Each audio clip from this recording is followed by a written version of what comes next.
بسم اللہ الرحمن الرحیم۔ کریک ہائی اسکول سے آپ کی معلمہ سلمیٰ اعجاز اپنی جماعت نہم کے تمام طلباء و طالبات کو اردو کی کلاس میں خوش آمدید کہتی ہیں۔ پیارے بچوں، آپ اپنی گزشتہ کلاس میں حمد کی بلند خوانی کر کے اس میں موجود نئے الفاظ کے معنی اور مفہوم کو سمجھ کر پڑھنا اور لکھنا سیکھ چکے ہیں۔ اب میں آپ کے سامنے ان اشعار کی تفصیل کے ساتھ مکمل وضاحت پیش کروں گی۔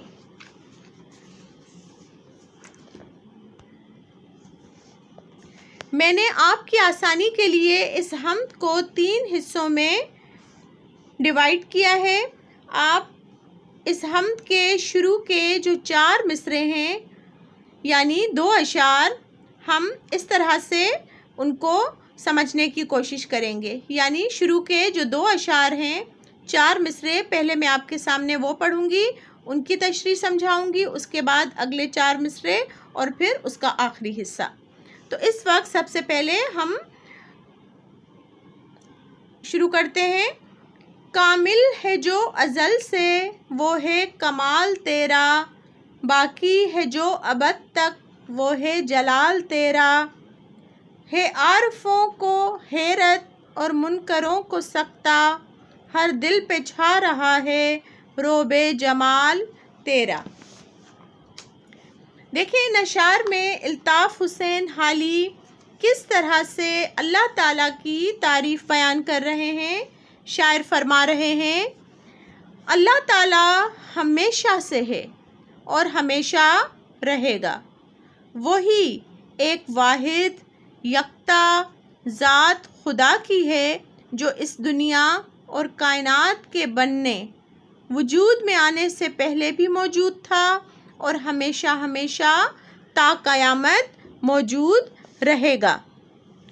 عارفوں اور منکروں کو حیرت ہوتی ہے جب وہ معجزات الہی دیکھتے ہیں جو اللہ کی طرف سے رونما ہوتے ہیں، اور جو لوگ اللہ تعالیٰ کو نہیں مانتے ان کے دلوں میں بھی خوف کی کیفیت طاری ہو جاتی ہے، یہاں تک کہ وہ سکتے کی حالت میں ہر اس چیز کو سمجھنے سے قاصر رہتے ہیں جو خدا کے ماننے والے ولی، خدا شناس، اس سے محبت کرنے والے اپنی باطنی آنکھ سے، دل کے چراغ سے دیکھ اور سمجھ کر عبرت حاصل کرنے کی کوشش کرتے ہیں۔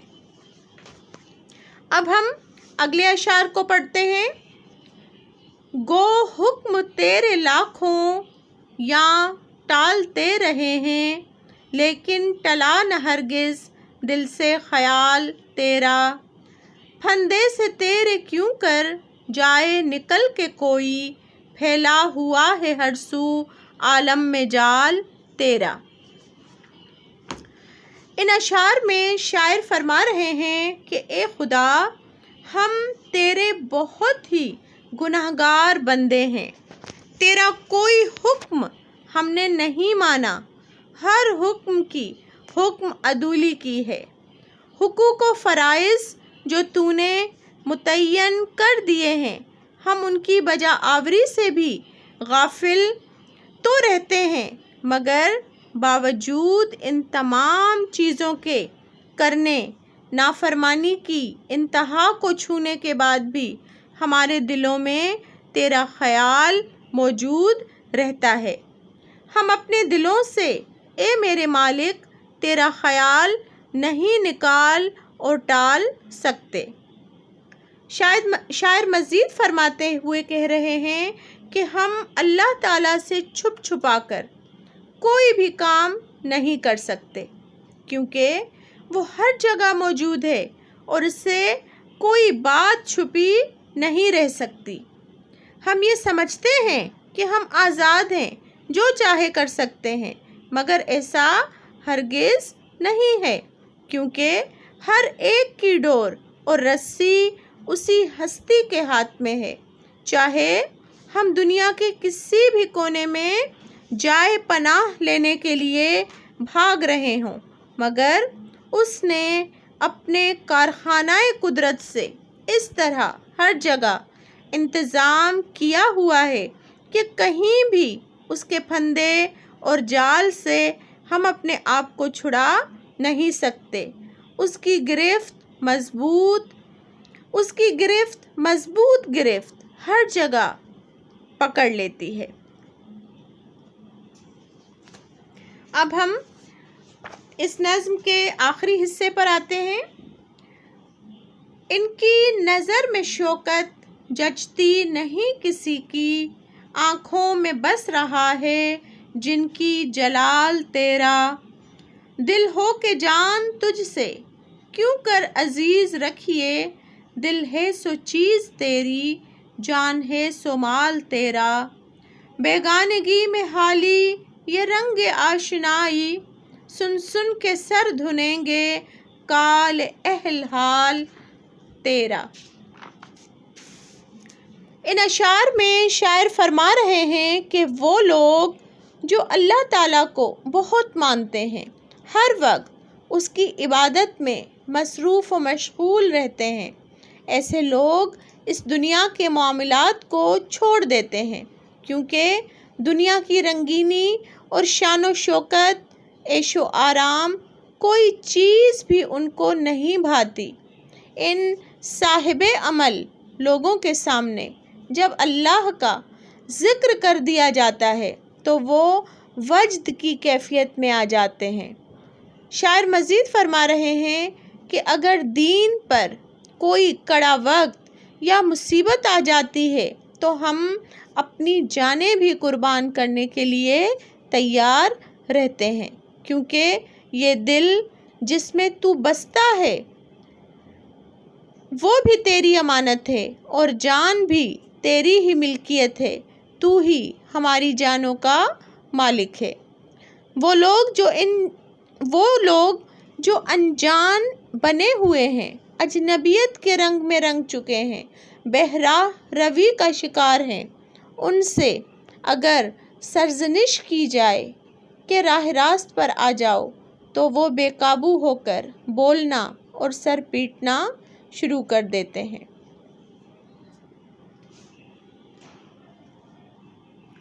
پیارے بچوں، امید کرتی ہوں کہ تمام اشعار کی جو وضاحت آپ کے سامنے پیش کی گئی اس کو آپ بخوبی آسانی کے ساتھ سمجھ پائے ہوں گے۔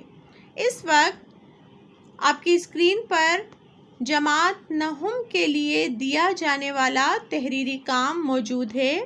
میں آپ کو سمجھا رہی ہوں کہ آپ کو اس سیشن کے لیے جو تحریری کام دیا جا رہا ہے، تمام طلباء و طالبات کے لیے اس کا کام مکمل کرنا انتہائی ضروری اور لازمی ہے۔ سب سے پہلے حمد کے اشعار کی تشریح تحریر کریں۔ میں نے آپ کے سامنے اشعار کی تشریح، تفصیل، اس کی وضاحت اس حد تک کوشش کی کہ آپ کی سماعتوں کی نظر کروں تاکہ آپ کو بہت آسانی کے ساتھ ہر مصرعے کو سمجھنے میں کوئی دقت درپیش نہ ہو، آپ ہر مصرع، ہر شعر آسانی کے ساتھ سمجھ سکیں۔ تو اب پڑھنے سمجھنے کے بعد آپ اپنی اردو ادب کی کاپی میں حمد کے تمام اشعار کو ترتیب کے ساتھ لکھیں گے اور اس کی تشریح وضاحت کے ساتھ بیان کریں گے۔ اس کے بعد حمد کا مرکزی خیال تحریر کرنا ہے۔ ہم نے اپنے شروع کے سیشن میں حمد کے حاصل مقاصد کو پڑھا، پھر میں نے تمام اشعار کی آپ کے سامنے بہت عمدگی کے ساتھ وضاحت پیش کرنے کی کوشش کی، اور میں یقیناً اس حد تک اپنے بچوں سے مطمئن ہوں کہ آپ اسے سمجھ پائے ہوں گے اور آپ کے لیے اس حمد کا مرکزی خیال لکھنا کوئی مشکل عمل نہیں ہوگا۔ تو کوشش کیجئے کہ ان دونوں مشقوں کو آپ مکمل کریں اور اپنی اردو ادب کی کاپی پر اس کا کام تمام بچوں کا مکمل ہو جانا چاہیے۔ شکریہ۔